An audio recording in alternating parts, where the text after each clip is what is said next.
Hi, case kitchen and ക്രാഫ്റ്റ്സിൻ്റെ പുതിയൊരു വീഡിയോയിലേക്ക് എല്ലാവർക്കും സ്വാഗതം. അപ്പോഴേ നമ്മുടെ ചാനലിലെ മൂന്നാമത്തെ ടൈപ്പ് ഐസ്ക്രീം വീഡിയോയുടെ റെസിപ്പിയുമായിട്ടാണ് ഞാനിന്ന് വന്നിരിക്കുന്നത്. വളരെ കുറഞ്ഞ ചേരുവകൾ ഉപയോഗിച്ചിട്ട് പെട്ടെന്ന് തന്നെ ഉണ്ടാക്കാൻ പറ്റിയ ടേസ്റ്റി ആയിട്ടുള്ളൊരു ഐസ്ക്രീമാണ് ഇത്. ഇനിയിപ്പോൾ ഐസ്ക്രീം കഴിക്കണമെന്ന് തോന്നുമ്പോഴേ കടകളിലൊന്നും പോയി വാങ്ങണ്ട കേട്ടോ. നമ്മുടെ ചാനലിൽ കാണിച്ച 3 ടൈപ്പ് ഐസ്ക്രീം ഉണ്ടല്ലോ, അതിലേതെങ്കിലും ഒന്നെങ്കിലും ട്രൈ ചെയ്ത് നോക്കൂ കേട്ടോ. തീർച്ചയായിട്ടും നിങ്ങൾക്ക് ഇഷ്ടപ്പെടും. നമ്മളെല്ലാവരുടെയും വീട്ടിൽ എപ്പോഴും ഉണ്ടാകുന്ന അരിപ്പൊടിയും പാലും പഞ്ചസാരയും വാനില എസൻസും ചേർത്തിട്ടാണ് ഇന്നത്തെ ഐസ്ക്രീം ഞാൻ ഉണ്ടാക്കിയെടുക്കുന്നത്. ഞാൻ 1/2 ലിറ്റർ പാൽ കൊണ്ടാണ് ഇന്നത്തെ ഐസ്ക്രീം ഉണ്ടാക്കിയെടുക്കാൻ പോകുന്നത്. നമ്മൾ പത്തിരിയൊക്കെ ഉണ്ടാക്കാൻ എടുക്കുന്ന നൈസ് അരിപ്പൊടി ഉണ്ടല്ലോ, അതാണ് ഇതിലേക്ക് വേണ്ടത്. ഏകദേശം 3.5 ടേബിൾ സ്പൂൺ പത്തിരിപ്പൊടി ഒരു പാത്രത്തിലേക്ക് ഇട്ടതിന് ശേഷം കുറച്ച് വെള്ളവും ഒഴിച്ചിട്ട് നന്നായിട്ടൊന്ന് മിക്സ് ചെയ്തെടുക്കാം. നിങ്ങൾക്ക് ഈ വീഡിയോ ഇഷ്ടപ്പെട്ടാലേ ലൈക്ക് ചെയ്യാനും സബ്സ്ക്രൈബ് ചെയ്യാനും ഹൈപ്പ് ചെയ്യാനും ഒന്നും മറക്കരുതേ. അതോടൊപ്പം തന്നെ തൊട്ടടുത്തുള്ള ബെല്ലൈക്കൺ കൂടി ഒന്ന് പ്രസ് ചെയ്യൂ കേട്ടോ. എന്നാലേ നമ്മുടെ ചാനലിൽ പബ്ലിഷ് ചെയ്യുന്ന പുതിയ വീഡിയോസിൻ്റെ നോട്ടിഫിക്കേഷൻ നിങ്ങൾക്ക് കിട്ടുകയുള്ളൂ. പ്ലേലിസ്റ്റ് ചെക്ക് ചെയ്യുകയാണെങ്കിൽ ഈ ചാനലിലെ മുൻപത്തെ വീഡിയോസും നിങ്ങൾക്ക് കാണാൻ പറ്റും. ഏകദേശം ഒരു 3.5 സ്പൂൺ അരിപ്പൊടി ഞാനൊരു പാത്രത്തിലേക്ക് ഇട്ട് കൊടുക്കുകയാണ്. ഇനി ഇതിലേക്ക് കുറച്ച് വെള്ളവും ഒഴിച്ചിട്ട് ഒരു വിസ്ക് കൊണ്ട് നന്നായിട്ടൊന്ന് യോജിപ്പിച്ചെടുക്കാം. നമ്മൾ നേരിട്ട് ഈ അരിപ്പൊടി പാലിലേക്ക് ചേർക്കുകയാണെങ്കിൽ അത് കട്ട കെട്ടാൻ സാധ്യതയുണ്ട്. അതുകൊണ്ടാണ് നേരത്തെ ഇങ്ങനെ കലക്കിയെടുക്കണത്. സാധാ തണുത്ത വെള്ളത്തിലാണ് ഞാനിത് മിക്സ് ചെയ്തെടുക്കണത്. ഇപ്പോൾ അത് ഏകദേശം ഇത് നന്നായിട്ട് തന്നെ ഒന്ന് മിക്സ് ആയിട്ട് വന്നിട്ടുണ്ട്. ഇനി നമ്മൾക്കൊരു പാൻ സ്റ്റൗവിലേക്ക് വെച്ചിട്ട് ഒന്ന് കത്തിച്ച് കൊടുക്കാം. അതിനുശേഷം 1/2 ലിറ്റർ മിൽമ പാൽ അതിലേക്ക് ഒഴിച്ചു കൊടുക്കാം. ഇപ്പം ഞാൻ സ്റ്റവ് ഒരു മീഡിയം ഫ്ലെയിമിലാണ് കത്തിച്ചിരിക്കുന്നത്. പാനിലേക്ക് ഒഴിച്ചു കൊടുത്തതിന് ശേഷം പാല് നന്നായിട്ടൊന്ന് ഇളക്കിക്കൊണ്ടേ ഇരിക്കണേ. പാല് ഏകദേശം ഒന്ന് ചൂടായി വരുന്ന സമയത്ത് നേരത്തെ നമ്മൾ കലക്കി വെച്ച അരിപ്പൊടി കൂടി ഇതിലേക്ക് ഒഴിച്ചു കൊടുക്കാം. നേരത്തെ ഈ ചാനലിൽ പബ്ലിഷ് ചെയ്തിരുന്ന ഐസ്ക്രീം റെസിപ്പീസ് ആരെങ്കിലും ട്രൈ ചെയ്ത് നോക്കിയോ? എന്തൊക്കെയാണ് നിങ്ങളുടെ അഭിപ്രായങ്ങളെന്ന് കമൻറ്റ് ബോക്സ് വഴി അറിയിക്കണേ. പാലൊന്ന് ചൂടായി വന്നതിന് ശേഷം മധുരത്തിനാവശ്യമായ പഞ്ചസാര ഞാൻ ഇതിലേക്ക് ചേർത്ത് കൊടുക്കുകയാണ്. ഇനി പഞ്ചസാര പാലുമായിട്ട് നന്നായിട്ടൊന്ന് ഇളക്കി യോജിപ്പിച്ച് മിക്സ് ചെയ്തെടുക്കാം. അതിനുശേഷം നേരത്തെ കലക്കി വെച്ച അരിപ്പൊടി ഉണ്ടല്ലോ, അതും കൂടി അതിലേക്ക് ഒഴിച്ചു കൊടുക്കാം. ഇനി ഇത് നന്നായിട്ട് ഇളക്കിക്കൊണ്ട് തന്നെ വേവിച്ചെടുക്കണം. വാനില എസൻസിന്റെ ഫ്ലേവർ ഇഷ്ടമില്ലാത്ത ആൾക്കാരെ പിസ്ത എസൻസ് ചേർത്താലും മതി. ഇനി അതും ഇഷ്ടമല്ലെങ്കിൽ ഏലക്ക പൊടിച്ചത് ചേർത്താലും മതി. ഇനി ഈ ഒരു ഐസ്ക്രീമിന്റെ ടേസ്റ്റ് ഒന്നും കൂടെ കൂട്ടണമെന്നുണ്ടെങ്കിൽ ഈ ഒരു സമയത്ത് കുറച്ച് പാൽപ്പൊടി കൂടി ചേർത്ത് കൊടുക്കാം. അരിപ്പൊടി കലക്കിയതും പാലും പഞ്ചസാരയും ഒക്കെ ഇതാ ചെറുതായിട്ട് വെന്ത് വരുന്നുണ്ട്. ഒരു 10 മിനിറ്റ് കൊണ്ട് തന്നെ നമുക്കിത് നന്നായിട്ട് വെന്ത് കിട്ടും. അത്രയും സമയം നന്നായിട്ട് ഇളക്കി കൊടുത്ത് തന്നെ വേവിച്ചെടുക്കണേ.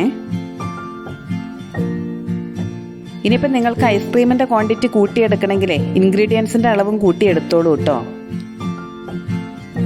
ഇപ്പോൾ ഏകദേശം നമ്മുടെ കൂട്ടൊക്കെ അതാ നന്നായിട്ട് വെന്ത് കിട്ടിയിട്ടുണ്ട്. ഇനി നമ്മൾക്ക് സ്റ്റവ് ഓഫ് ചെയ്യാം. നിങ്ങളുടെ നാട്ടിലെ ഇലക്ഷനൊക്കെ കഴിഞ്ഞോ? ഇവിടെ ഇന്നലെ ആയിരുന്നു കേട്ടോ. എല്ലാവരും വോട്ട് ചെയ്തോ? ലിസ്റ്റിൽ പേര് വരാത്തോണ്ടേ എനിക്ക് ഈ പ്രാവശ്യം വോട്ട് ചെയ്യാൻ പറ്റിയില്ല. ഇനിയിപ്പോൾ അടുത്ത ഇലക്ഷൻ ആകുമ്പോഴേക്കും അത് ശരിയാക്കണമെന്ന് വിചാരിക്കുകയാണ്.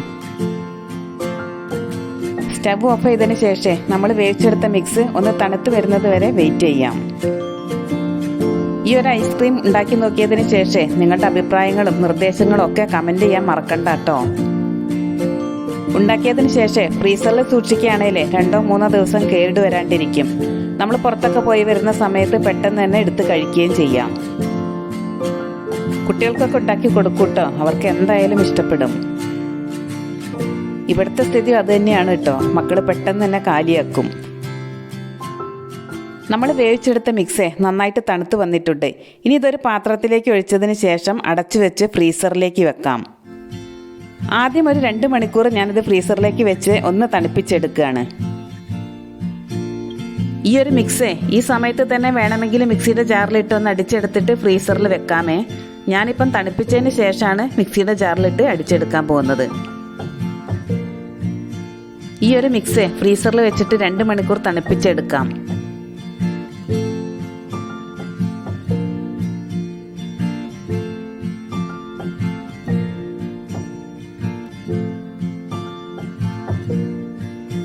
2 മണിക്കൂർ കഴിഞ്ഞപ്പോഴേക്കും നമ്മുടെ മിക്സൊക്കെ നന്നായിട്ട് തണുത്ത് സെറ്റായി വന്നിട്ടുണ്ട്.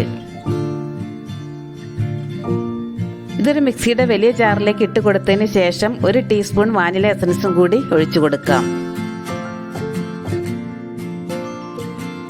ഇനി ഇത് നന്നായിട്ടൊന്ന് അടിച്ചെടുക്കണം. നമ്മൾ ഈ ഐസ്ക്രീം ഉണ്ടാക്കുമ്പോഴേ ഇതിൻ്റെ കൂട്ട് 3-4 പ്രാവശ്യം മിക്സിയുടെ ജാറിലിട്ട് അടിച്ചെടുക്കുമ്പോഴാണ് കേട്ടോ ടേസ്റ്റ് കൂടുക. മിനിമം ഒരു 3 പ്രാവശ്യമെങ്കിലും നിങ്ങൾ ഇതൊന്ന് മിക്സിയുടെ ജാറിലിട്ട് അടിച്ചെടുത്തേക്കണേ. അപ്പം നിങ്ങളെല്ലാവരും തീർച്ചയായിട്ടും ഈ ഒരു ഐസ്ക്രീം റെസിപ്പി ട്രൈ ചെയ്ത് നോക്കണേ. സൂപ്പർ ടേസ്റ്റാണ്. അത് മാത്രം പോരാ, നിങ്ങളുടെ സ്നേഹവും സപ്പോർട്ടും എന്നും ഉണ്ടായിരിക്കണേ.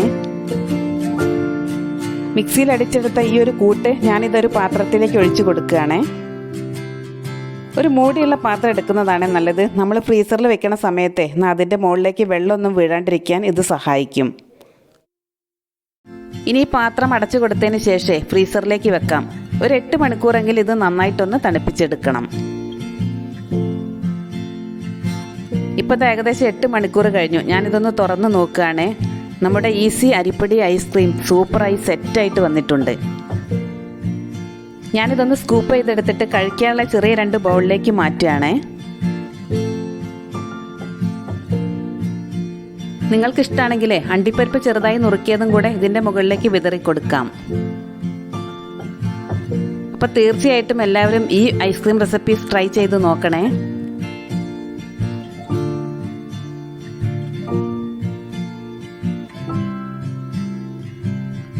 വീഡിയോ ഇഷ്ടപ്പെട്ടാൽ സപ്പോർട്ട് ചെയ്യാൻ മറക്കരുതേ. പുതിയൊരു റെസിപ്പിയുമായി ഇനി നമുക്ക് അടുത്ത വീഡിയോയിൽ കാണാം.